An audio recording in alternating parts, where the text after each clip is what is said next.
Amai. Nyaya iri kushungurudza panapa kupamba. Mazuva afamba. Nyaya yehembe dzababa muri kuti kudini kugara kwamakadziitana kupa. Iwangu wachida kuti ndidziita sei? Dzinofanira kugoviwa. Govai mbatya idza Amai. Iwe, wazvinzwa piko zvauri kutaura izvo? Nai zvinoita here zviri kutaura? Kuti chii? Wakazviziva kupi iwewe zvekugova kwembasha? Ha? Amai, musavhiringidze zvinhu. Pese munogara makambovhiringidza zvinhu chete. Baba vakafa. Tarisai muone zvatiri zvese. Tedza kugova bata. Ndo zvamakutrena vana ava kuti vazive kuti ina ndakugova mbasha dzababa wawe. Ha?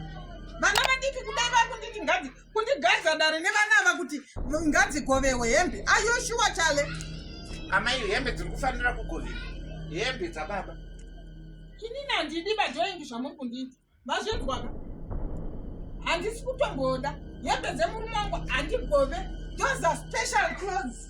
Handidi kuona hembe dzemurume wangu dzakapfekwa nezvimatera njanji. Zvanhu zvine manga. Zvihama zvenyu zvine manga. Ndoonekwa hembe yangu yemurume wangu inini yakabva nayo kuAustralia. Iguwanika ichichi. Pfekedzwa chimunin'ina chake chine manga anosvika kumagaro. Saka baba mudiki maivapire itsvimbo. Kana musingadi kuti vapfeke hembe dzemukoma wavo. Makavapire itsvimbo iyi. Handisi kuda kani kusokoswa nezvinhu zvisina nebasa rezvo. Iwe uri kuti chii nazvo iwewe? Mama makuda tondivhiringa. Mazvinzwa? Mada tondivhiringa ipapa. Ende ngotinetsa apa mufungwa ndikusekera zvamuri kuita zvona. Iweka? Makundichallenge vaneni. Inini handiti muri kuzvinzwa. Mwachallenjwa nani? Haunitsukisira tumiromo muchitaura zvisina nebasa rese.